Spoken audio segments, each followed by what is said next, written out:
নতুন আরেকটি ভিডিও টিউটোরিয়ালে আপনাদের সবাইকে স্বাগতম জানাচ্ছি। আমি আনিসুল ইসলাম। এই ভিডিও টিউটোরিয়ালে আমি আলোচনা করব কোডিং স্ট্যান্ডার্ড সম্পর্কে। আশা করি ভিডিওটি দেখার পর কোডিং স্ট্যান্ডার্ড কী এবং সফটওয়্যার ডেভেলপমেন্টের প্রয়োজনীয়তা কী সে সম্পর্কে ধারণা লাভ করবেন। আপনারা যারা দীর্ঘদিন থেকে আমাকে ফলো করে আসছেন নিশ্চয়ই জেনে থাকবেন যে কম্পিউটার সায়েন্সের অনেকগুলো বিষয়ের উপর আমি ভিডিও সিরিজ তৈরি করেছি। তার মধ্যে কয়েকটি বিষয়ের নাম এখানে আমি উল্লেখ করেছি, সবগুলো উল্লেখ করা সম্ভব হয়নি। তো স্পেশালি এখানে ইয়েলো বক্সের দিকে লক্ষ্য রাখবেন। C plus plus, Java, JavaScript, Python এই প্রোগ্রামিং ল্যাঙ্গুয়েজের উপর আমি ভিডিও সিরিজ তৈরি করেছি। তো আপনারা যে কোনো প্রোগ্রামিং ল্যাঙ্গুয়েজ শিখুন না কেন, সেক্ষেত্রে কোডিং স্ট্যান্ডার্ড খুবই ইম্পর্টেন্ট একটা বিষয়। এই ভিডিওতে আমি চেষ্টা করব কোডিং স্ট্যান্ডার্ডের বেসিক বিষয়গুলো তুলে ধরার জন্য। আসলে এটা সম্পর্কে জানার কোনো শেষ নেই, অনেক কিছুই জানতে পারবেন, অনেক স্ট্যান্ডার্ডের উপর অনেকগুলো আর্টিকেল আছে আপনারা পড়তে পারবেন। তো সেই দিকে যাচ্ছি না, আমি মূলত বেসিক ধারণা দেওয়ার ইচ্ছে করেই আসলে ভিডিওটি তৈরি করছি। কোডিং স্ট্যান্ডার্ড কি সেটা প্রথমে এখানে দেখতে পাচ্ছেন। আসলে কিছু নিয়ম বা প্রসিজিওর যেটা আমরা ফলো করতে পারি যখন কোডিং করব, তো সেইগুলোই হচ্ছে আসলে কোডিং স্ট্যান্ডার্ড। সো এই কোডিং স্ট্যান্ডার্ড কি সেটা আমরা প্র্যাকটিক্যালি দেখবো ডেফিনেটলি এই ভিডিও টিউটোরিয়ালে। তবে তার আগে ডেফিনেটলি আমাদের জেনে নেওয়া উচিত যে আসলে কোডিং স্ট্যান্ডার্ড কেন প্রয়োজন। তো যখনই আমরা একটা স্ট্যান্ডার্ড ফলো করব কোডিং করার সময়, তখন কোডগুলো হবে আরও রিডেবল, অর্থাৎ অন্য কেউ আমাদের কোডটা ইজিলি পড়তে পারবে এবং এটা লেস কমপ্লেক্স হবে। এবং সিকিউরিটির বিষয় ডেফিনেটলি যখন আপনারা কোডিং স্ট্যান্ডার্ড ফলো করবেন, সিকিউরিটি আরও ইনক্রিজ হবে। ধরা যাক কোনো একটা জায়গায় প্রবলেম হয়েছে, সেই বাগ আমাকে ফিক্স করতে হবে, কোনো একটা ভুল আমাকে ফিক্স করতে হবে, সেটা আমি খুব সহজেই খুঁজে বের করতে পারবো যদি কোডিং স্ট্যান্ডার্ড ফলো করা হয়। Performance definitely will be improved এবং এটা খুব সহজেই মেনটেন করা যাবে। যখন একটা নির্দিষ্ট স্ট্যান্ডার্ড ফলো করে কোডিং করা হবে, সেই কোডটা খুব সহজেই কী করা যাবে, মেনটেন করা যাবে। তো আসলে সেই বেস্ট প্র্যাকটিসগুলো কী বা কোডিং স্ট্যান্ডার্ডটা আসলে কী সেটা প্র্যাকটিক্যালি আমি দেখানোর চেষ্টা করব। তো এইখানে বেশ কয়েকটা কোডিং স্ট্যান্ডার্ড বা বেস্ট প্র্যাকটিসের নাম দেওয়া আছে দেখতে পাচ্ছেন। আমি এখানে আসলে এছাড়াও অনেক কিছু ডিটেলস রয়েছে, বাট আমি বেসিক কয়েকটা বিষয় নিয়ে এখানে আলোচনা করতে চাই। প্রথমে নেমিং কনভেনশন এবং কনসিস্টেন্সি সম্পর্কে আলোচনা করব। তো সরাসরি আমি আপনাদের ভিজুয়াল স্টুডিও কোডে নিয়ে যাচ্ছি। আপনারা যে কোনো কোড এডিটর ব্যবহার করতে পারবেন, তাতে কোনো প্রবলেম নেই। আপনি C plus plus, Java, Python, JavaScript এছাড়াও যে কোনো ল্যাঙ্গুয়েজ শিখুন না কেন, এই কোডিং স্ট্যান্ডার্ড খুবই ইম্পর্টেন্ট, যেটা অলরেডি আমি বলেছি। তো প্রথমে নেমিং কনভেনশন সম্পর্কে আলোচনা করি। আমরা যখন কোনো কিছু নেম ডিক্লেয়ার করি, সেটা ভেরিয়েবল হতে পারে, ফাংশন হতে পারে, এরে হতে পারে, যে কোনো কিছু নাম যখন ডিক্লেয়ার করি, তখন সেই নামের জন্য অবশ্যই কিছু কনভেনশন রয়েছে, কোনো কিছু প্রসিজিওর রয়েছে যেগুলো ফলো করা খুবই বেটার। তো আপনারা যে কোনো প্রোগ্রামিং ল্যাঙ্গুয়েজ যখন শিখেন, তখন ডেফিনেটলি ভেরিয়েবলের নামকরণের নিয়মাবলীগুলো জানেন বা ফাংশনের নাম কীভাবে দিতে হয় সেটা শিখে নেন। তো দুইটি বেস্ট পদ্ধতি রয়েছে, যেমন আমি এখানে দেখাচ্ছি। ধরা যাক আমি একটি ভেরিয়েবল নিচ্ছি, নেম নামে একটি ভেরিয়েবল নিচ্ছি এবং নেমের মধ্যে হয়তো বা কোনো কিছু রেখে দিতে চাচ্ছি। ধরা যাক এখানে দিচ্ছি আনিসুল ইসলাম। সো ভেরিয়েবল ডিক্লেয়ার করার পদ্ধতি আমরা অলরেডি জানি, বাট যখন ধরা যাক আমি এখানে দুইটি ওয়ার্ড একসাথে করতে যাচ্ছি, যেমন ফুল নেম, ওকে। সো এই যে ফুল নেম নামে একটি ভেরিয়েবল নিলাম, এক্ষেত্রে কি হবে, এখানে এই যে ভেরিয়েবল নামটা আমি ডিক্লেয়ার করলাম, এখানে এই যে নেমিং কনভেনশনটা, আসলে এই পদ্ধতিটা ফলো করা হয় না। যখন আপনারা একের অধিক ওয়ার্ড নিয়ে কাজ করবেন, তখন যেটা দেখা যায়, দুইটা পদ্ধতি সাধারণত বেশি কমন। একটা হচ্ছে ক্যামেল কেসিং, যেটা অলরেডি আপনারা অনেকেই জানেন, কিংবা যেটা আন্ডারস্কোর ব্যবহার করা হয়। তার মানে দেখাচ্ছি আমি এখানে ফুল আন্ডারস্কোর নেম এরকম চাইলে ব্যবহার করতে পারেন। এতে করে রিডাবিলিটিটা বেড়ে যাবে, খুব সহজে অন্য কেউ পড়তে পারবে ভেরিয়েবলের নামটা। অথবা ক্যামেল কেসিং, যেটা অর্থাৎ প্রথম ওয়ার্ডটা স্মল লেটারে থাকবে, সেকেন্ড ওয়ার্ড যেটা শুরু হবে সেটার প্রথম অক্ষরটা ক্যাপিটাল লেটার থাকবে, যেটা ক্যামেল কেসিং বলে থাকি আমরা। তো এই নেমিং কনভেনশনটা খুবই ইম্পর্টেন্ট, এতে করে অন্যরা আপনার কোডটা খুব ইজিলি পড়তে পারবে। সেটা ভেরিয়েবলের নাম হোক কিংবা ফাংশনের নাম হোক, যে কোনো নামের ক্ষেত্রে অবশ্যই এই প্রসিজিওরটা ফলো করতে পারবেন। একটা হচ্ছে নেমিং আন্ডারস্কোর এবং অন্যটা হচ্ছে ক্যামেল কেসিং, ওকে। আরেকটা হচ্ছে কনসিস্টেন্স থাকতে হবে। এখন ধরা যাক এইখানে আমি ক্যামেল কেস ব্যবহার করলাম, তারপর আমি এখানে আরেকটি ভেরিয়েবল নিচ্ছি, ধরা যাক লেট ইউনিভার্সিটি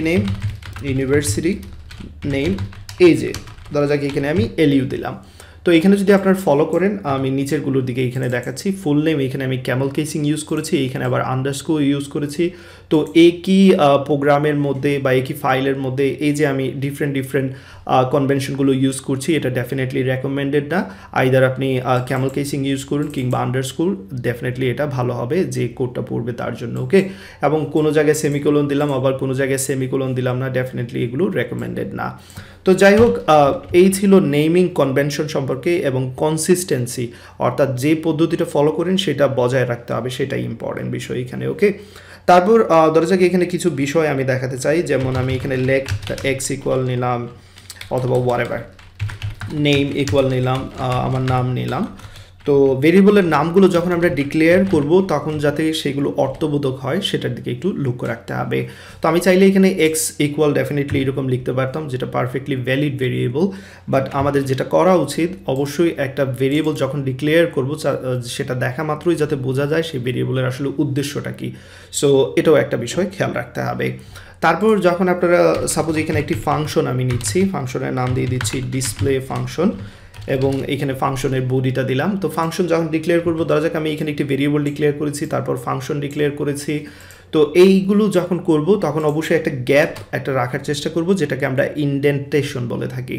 সো গ্যাপটা রাখা মাত্রই আসলে রিডাবিলিটিটা বেড়ে যাবে। ধরা যাক আমি এখানে আরেকটি ফাংশন নিচ্ছি, নিচের দিকে আরেকটি ফাংশন নিলাম। তো এখানে হয়তোবা কিছু লিখলাম আমি console.log হাই, এবং তারপর যে কাজটা করবো এখানে আমি জাস্ট এই বডিটা দিয়ে দিচ্ছি এখানের মধ্যে। ফাইন। তো এরকম করলে হয়তো বা পাশাপাশি লিখলে অনেক কিছুই বুঝতে বা পড়তে অসুবিধা হবে, সেই জন্য প্রপার স্পেস বা ইনডেন্টেশনটা ব্যবহার করা ডেফিনেটলি বেটার অপশন। আবার একটা বিষয় খেয়াল রাখবেন, অনেকেই আবার এরকম করেন, এইখানে ফাংশন শুরু হয়েছে বা এটা আর অনেক ভিতরে লিখছেন, এতে করে পড়তে ডেফিনেটলি এটা অসুবিধা হচ্ছে।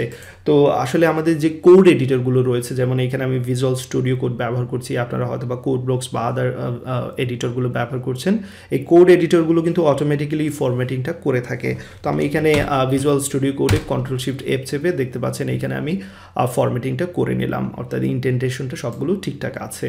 তো এইগুলো খুবই ইম্পর্টেন্ট। যেমন আমি যদি এখানে ইফ এলসের ব্লক ব্যবহার করি, এখানে জাস্ট আমি বোঝার সুবিধার্থে আমি লিখছি, ডেফিনেটলি এটা ট্রু হবে, স্পেলিং মিস্টেক করেছি, আনফর্চুনেট। তো আমি এখানে জাস্ট একটা এক্সাম্পল দেখাচ্ছি, আবার এখানে আরেকটা ট্রু দিচ্ছি। ওকে, সো এইখানে যেটা হচ্ছে একটা ইফের মধ্যে অন্য ইফ আছে। এখন আমি যখন লেখার সময় যদি এরকম লিখি, ডেফিনেটলি এটা পড়তে একজনের জন্য ডিফিকাল্ট হবে। তাই এখানে ইনডেন্টেশনটা খুবই ইম্পর্টেন্ট একটা বিষয়, সেই দিকে আপনারা খেয়াল রাখবেন। ওকে, তো যাই হোক, আমরা আলোচনা করলাম নেমিং কনভেনশন এবং কনসিস্টেন্সি সম্পর্কে, তারপর আলোচনা করলাম ইনডেন্টেশন সম্পর্কে। এই বিষয়গুলো অবশ্যই ফলো করা উচিত যখন আপনারা কোডিং করবেন, কারণ কোনো একটা প্রজেক্টে দেখা গেছে অথবা আপনি একা নয়, আরও মানুষ রয়েছে, আরও ডেভেলপার রয়েছে যারা কোডিং করবে। সো ডেফিনেটলি একটা স্ট্যান্ডার্ড ফলো করলে সবাই এটা ইজিলি পড়তে পারবে, সবাই একসাথে কাজ করতে পারবে খুবই ইজিলি। ওকে, তারপর হচ্ছে কমেন্টস করা, যেটা খুবই ইম্পর্টেন্ট একটা বিষয়। তো ধরা যাক আমি এখানে একটি ফাংশন নিচ্ছি এবং এই ফাংশনে একটা উদ্দেশ্য রয়েছে, ধরা যাক আমি যোগ করব।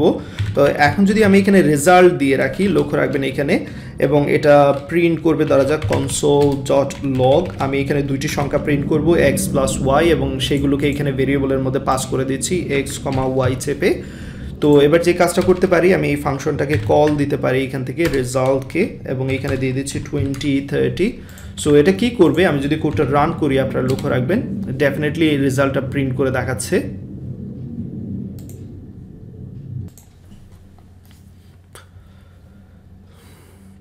দুঃখিত, বাইরের দিকে একটু নয়েজ হচ্ছিল তাই ভিডিওটি পজ করে দিয়েছিলাম। যাই হোক, তো এখানে দেখতে পাচ্ছেন রেজাল্ট ফাংশনকে আমি কল দিচ্ছি এবং দুইটি ভ্যালু পাস করছি প্যারামিটারের মধ্যে, সেগুলোকে যোগ করে দিচ্ছে। তো এই যে ফাংশনের নামটা দিলাম, এটা যখন কেউ একজন হয়তো বা পড়বে, তার এই ফাংশনের মেইন উদ্দেশ্য হয়তো বুঝতে সমস্যা হবে। এখানে যদি আমি এখানে এরকম দিতাম অ্যাড নাম্বারস, তাহলে হয়তো বা এটা ফাংশনের নামটা দেখেই সে বুঝতে পারবে এটার মেইন উদ্দেশ্যটা কী। তাই ফাংশনের নামগুলো যখন ডিক্লেয়ার করবেন তখন ডেফিনেটলি যে কোনো কিছুর নাম ডিক্লেয়ার করার সময় নেমিং কনভেনশন এবং সেই ভেরিয়েবলের নামের বা ফাংশনের নামের অর্থটার দিকে খেয়াল রাখবেন। তো যেমনটা বলেছিলাম, কমেন্টস এবং ডকুমেন্টেশন খুবই ইম্পর্টেন্ট, স্পেশালি যখন কোনো একটা ফাংশন নিয়ে কাজ করবেন, সেই ফাংশনের নাম বা সেই ফাংশনের উদ্দেশ্য কী, সেই ফাংশনের মধ্যে যে প্যারামিটারগুলো ইউজ করবেন সেই প্যারামিটারের ডাটা টাইপ কী, কিংবা ফাংশন কোনো কিছু রিটার্ন করছে কিনা, সেইগুলো বিষয় সম্পর্কে একটা আইডিয়া অবশ্যই দেয়া নেওয়া বেটার। তো আমি এখানে উদাহরণ দেখাচ্ছি, আমি এখান থেকে এগুলো সরিয়ে দিচ্ছি ধরা যাক।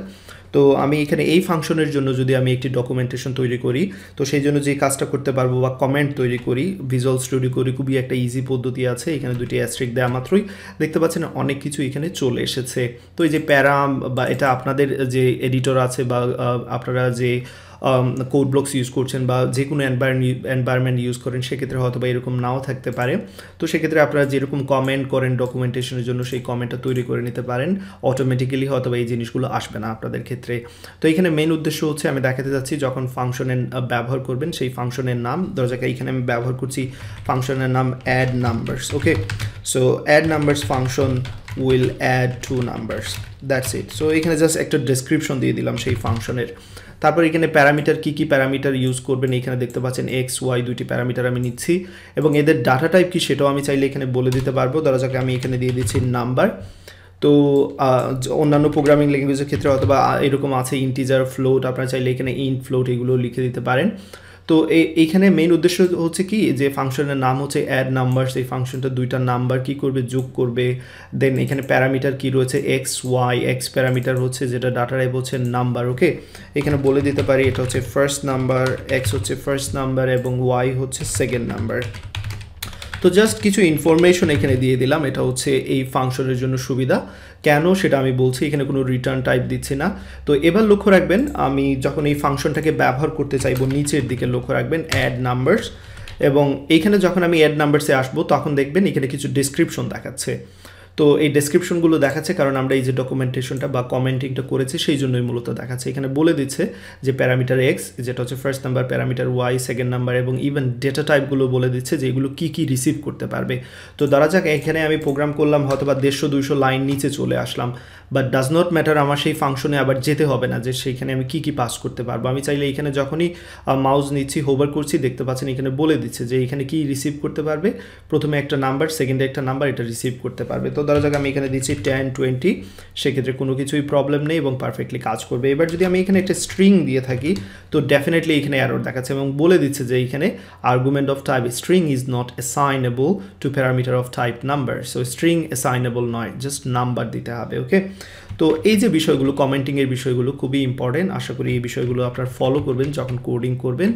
তো এতে করে খুবই ক্লিয়ার একটা ধারণা চলে আসে, সেই ফাংশনে যাওয়ার দরকার নেই সেই ফাংশনকে কল দেওয়ার সময়।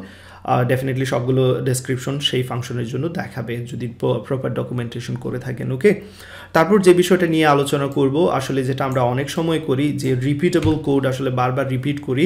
আপনাদের নিশ্চয়ই মনে আছে একটা বিষয় নিয়ে আমি অনেকবার আলোচনা করেছিলাম, ড্রাই বিষয়টা। ওকে, ডোন্ট রিপিট ইউর সেলফ। যখন কোডিং করবেন একই কাজ বারবার করতে হচ্ছে, একই ধরনের কোড বারবার লিখতে হচ্ছে, এই কাজটা আসলে অ্যাভয়েড করার চেষ্টা করবেন। তো একই ধরনের কাজ যদি বারবার করতে হয় সেক্ষেত্রে একটা ফাংশন তৈরি করে সেই ফাংশনটাকে বারবার ব্যবহার করাই হচ্ছে বেটার অপশন। ওকে, তো এটা অনেক সময় হয়ে থাকে এরকম, জাস্ট সিম্পল যে উদাহরণটা আমরা প্রায় সময় দেখে থাকি, ধরা যাক লেট দুইটা ভেরিয়েবল নিচ্ছি, এক্স এর মধ্যে 20 এবং লেট ওয়াই এর মধ্যে নিচ্ছি 10, আমরা দুইটা সংখ্যার যোগ করতে যাচ্ছি, লেট রেজাল্ট ইকুয়াল নিচ্ছি এক্স প্লাস ওয়াই, এবং তারপর আমি চাইলে এটাকে প্রিন্ট করে দিতে পারি console.log এবং এইখানে রেজাল্টটাকে প্রিন্ট করে দিচ্ছি। ওকে, তো এবার যদি আমি এই কোডটা রান করি দেখতে পাচ্ছেন এখানে রেজাল্ট দেখাচ্ছে। আপনারা যে কোনো ল্যাঙ্গুয়েজ ব্যবহার করুন, does not matter, coding standard সবগুলো প্রোগ্রামিং ল্যাঙ্গুয়েজের ক্ষেত্রেই রয়েছে এবং এটা অবশ্যই ফলো করা উচিত। তো আমি যেটা বলতে চাচ্ছিলাম, ধরা যাক এবার আমাকে আবারও দুইটা সংখ্যার যোগ করতে হবে। ওকে, তো আমি হয়তোবা নিচের দিকে এখানে লেট সরিয়ে দিচ্ছি যেহেতু ভেরিয়েবলগুলো অলরেডি ডিক্লেয়ার করা হয়েছে এবং সেই জন্য এখানে এরর দেখাচ্ছে। তো যাই হোক এখানে আমি 10 দিচ্ছি, ডিফারেন্ট একটা নাম্বার। তো এই যে একই ধরনের কাজ আমি বারবার করছি, রিপিট করছি, এটা রেকমেন্ডেড না। সেই জন্য আমি যে কাজটা করতে পারি এই জিনিসগুলো একটা নির্দিষ্ট জায়গায় রেখে একটা ফাংশনের মধ্যে রেখে তারপর তাকে বারবার আমি অ্যাক্সেস করতে পারি। তো সেই জন্য আমি এরকম করতে পারি ফাংশন অ্যাড নাম্বারস, যেটা একটু আগে আমরা করেছিলাম, এবং এইখানে দুইটি ভেরিয়েবল নিচ্ছি এক্স ওয়াই, দুইটি প্যারামিটার নিচ্ছি এবং এইখানে console.log দিয়ে তাদের যোগ করে নিচ্ছি এক্স প্লাস ওয়াই। এবার সুবিধা হবে কি এই যে অ্যাড নাম্বার যে ফাংশনটা তৈরি করেছি এটাকে আমি মাল্টিপল টাইম ইউজ করতে পারবো, তাই না? সো এখানে যতবার ইচ্ছা আমি তাকে অ্যাক্সেস করতে পারবো, তাহলে আমার এই কোডটা মূলত এবার বারবার রিপিট করতে হচ্ছে না এবং সবচেয়ে সুবিধা হচ্ছে এটা যে কোনো জায়গায় যতবার ইচ্ছা আমি ব্যবহার করতে পারবো। তো don't repeat your self, dry যে প্রিন্সিপাল সেটা মনে রাখবেন আপনারা। ওকে, এবার আমি আপনাদের আরেকটি বেস্ট প্র্যাকটিস সম্পর্কে ধারণা দেবো যেটি হচ্ছে ডিপ নেস্টিং অ্যাভয়েড করা। তো আপনারা যখনই প্রোগ্রামিং করবেন বা সফটওয়্যার ডেভেলপমেন্ট করবেন তখন চেষ্টা করবেন ডিপ নেস্টিং অ্যাভয়েড করার। ওকে, তো আমি এখানে একটি সিম্পল উদাহরণ দেখাতে যাচ্ছি আপনাদের। প্রথমে নেস্টিং কি সেটা নিশ্চয়ই আপনাদের জানা আছে, যখন আমরা ইফের মধ্যে ইফ ব্যবহার করি সেটাকে নেস্টেড ইফ বলে, যখন ফর লুপের মধ্যে ফর লুপ ব্যবহার করি নেস্টেড ফর লুপ বলে। সো একই জিনিসের মধ্যে সেম জিনিস যদি আবার ব্যবহার করি সেটা হচ্ছে নেস্টেড, রাইট? তো এখানে আমি যদি ইফের মধ্যে আরেকটা ইফ নেই, তাহলে এখানে কি হচ্ছে মূলত যে নেস্টিংটা সেটা আসলে ডিপ নেস্টিং হয়ে যাচ্ছে, এবং এই ধরনের ডিপ নেস্টিং অ্যাভয়েড করা আসলে অবশ্যই রেকমেন্ডেড। যখন প্রোগ্রামিং করবেন এগুলো অ্যাভয়েড করার চেষ্টা করবেন, কারণ এতে করে কমপ্লেক্সিটি বেড়ে যাচ্ছে, এবং যখন অন্য কেউ আমার কোডটা পড়বে তাকে আসলে এই কন্ডিশনের মধ্যে এই কন্ডিশন, এই কন্ডিশনের মধ্যে এই কন্ডিশন, এরকম চেক করে বের করা অনেক কমপ্লিকেটেড অনেক কিছু, এবং এটা কমপ্লেক্স একটা উদাহরণ। ওকে, সো এই ধরনের ডিপ নেস্টিং ডেফিনেটলি অ্যাভয়েড করার চেষ্টা করবেন। আর কমেন্টের বেলায় যেটা বলেছিলাম আপনাদের নিশ্চয়ই মনে আছে, কমেন্টিংটা খুবই ইম্পর্ট্যান্ট একটা বিষয়, বাট অনেক সময় আনইউজুয়াল বা আননেসেসারি কমেন্ট করার কোনো দরকার নেই। ধরা যাক এখানে আমি একটি ইফ ব্যবহার করেছি এবং বললাম এটা হচ্ছে ফার্স্ট ইফ, দেন এটা হচ্ছে সেকেন্ড ইফ, এরকম বলার দরকার নেই, কারণ এটা যেটা ইউজুয়াল দেখা যাচ্ছে সেটাতে আসলে কমেন্ট করে বলার কোনো দরকার নেই। যেমন আমি এখানে একটি ফর লুপ নিচ্ছি, ওকে, এবং তারপর এখানে বলে দিচ্ছি যে for loop starts from here. So এটা দেখাই যাচ্ছে যে এটা ফর লুপ এখান থেকে হয়তো বা স্টার্ট হচ্ছে। আমি উদাহরণ দেখাচ্ছি, আপনাদের এতে বুঝতে সুবিধা হবে। আমি এখানে নিয়ে যাচ্ছি এবং এটা এইখানে দিয়ে দিচ্ছি, ওকে। সো দেখাই যাচ্ছে ফর লুপ স্টার্ট হচ্ছে, সুতরাং এখানে আসলে কমেন্টে বলে দেওয়ার দরকার নেই যে এখানে ফর লুপ স্টার্ট বা এখানে ফর লুপ এন্ডস, এরকম বলে দেওয়ার দরকার নেই। আননেসেসারি কমেন্টের কোনো দরকার নেই, যেখানে খুবই নেসেসারি সেইখানে করা ডেফিনেটলি বেটার অপশন। সবার শেষে যে এই জিনিসটা নিয়ে আলোচনা করতে চাই, যেটা বেস্ট প্র্যাকটিস, আপনারা যখন ফাইল বা স্ট্রাকচার ফোল্ডার নিয়ে কাজ করবেন তখন সেগুলোকে নির্দিষ্ট বা সুনির্দিষ্ট একটি ফোল্ডারের মধ্যে রেখে সুন্দর করে সাজিয়ে নিয়ে কাজ করা ডেফিনেটলি বেটার হবে। যেমন ধরা যাক আমি অনেকগুলো ইমেজ ব্যবহার করব আমার প্রজেক্টে, সেক্ষেত্রে একটি ফোল্ডার তৈরি করে নিলাম ইমেজেস নামে এবং তার মধ্যে ইমেজ রাখবো। তারপর ধরা যাক আমি সিএসএস ব্যবহার করব এবং স্টাইল অনেকগুলো স্টাইল ব্যবহার করতে যাচ্ছি, সেক্ষেত্রে হয়তো বা স্টাইলস নামে একটি ফোল্ডার তৈরি করলাম এবং তার মধ্যে CSS1 CSS2 এরকম যতগুলো ইচ্ছা আমি ফাইল রেখে দিতে পারবো। তো ফাইল স্ট্রাকচারিংটাও খুবই ইম্পর্টেন্ট, কারণ যখন অনেকেই মিলে কাজ করব তো অনেকগুলো এখানে ফাইল থাকতে পারে, এবং সবগুলো ফাইল যদি সুন্দর করে এক একটা ফোল্ডারের মধ্যে থাকে তাহলে নির্দিষ্ট যে ফাইলটা খুঁজছি বা যে ফাইলটা আমার দরকার সেটা খুঁজে নিতে আসলে কম সময় লাগবে, এবং এটা হাইলি রেকমেন্ডেড। তো আশা করি আমি এখানে যে বিষয়গুলো নিয়ে আলোচনা করলাম কোডিং স্ট্যান্ডার্ডের জন্য, তো এগুলো হচ্ছে আমার পার্সোনাল ওপিনিয়ন এবং আমি যেগুলো সম্পর্কে জানি সেগুলো আপনাদের জানানোর চেষ্টা করেছি। আসলে এটা অনেক ডিটেলস পড়াশোনা করা যাবে, আপনারা চাইলে কোডিং স্ট্যান্ডার্ড নিয়ে আরও গুগল করে অনেক কিছুই জানতে পারবেন। সো গুগল সেখানে রয়েছে আপনাদের জন্য, অনেক কিছুই জানানোর জন্য রয়েছে। ডেফিনেটলি সবসময় নতুন কিছু শেখার জন্য গুগল করা বেটার অপশন, ওকে। তো এই ভিডিও এতটুকু থাকবে, আশা করি ভিডিওটি থেকে আপনারা নিশ্চয়ই কোনো কিছু শিখেছেন যেটা পরবর্তীতে আপনাদের কাছে লাগবে। তো কোডিং স্ট্যান্ডার্ড আসলে খুবই ইম্পর্টেন্ট, আমি নিজেও অনেক সময় মেনটেন করি না, আসলে আমরা অনেক সময় গাফলাতি করি যখন কাজ করি, বাট এটা আসলে গাফলাতির বিষয় না, এটা হচ্ছে প্র্যাকটিসের বিষয়, যেটা খুবই ইম্পর্টেন্ট। এই ভিডিও এতটুকু থাকবে, সবাই ভালো থাকবেন, সুস্থ থাকবেন, আল্লাহ হাফিজ। ভিডিওটি দেখার জন্য আপনাকে অসংখ্য ধন্যবাদ। ভিডিওটি যদি আপনার ভালো লাগে এবং উপকারে আসে সেক্ষেত্রে সবার সাথে শেয়ার করে নেবেন, এতে করে অন্যের উপকারে আসবে। আপনি যদি এখনও পর্যন্ত আমার চ্যানেলে সাবস্ক্রাইব না করে থাকেন তাহলে অবশ্যই সাবস্ক্রাইব করে নেবেন, এতে করে আপনি আমাকে নতুন ভিডিও তৈরি করতে অনুপ্রাণিত করবেন।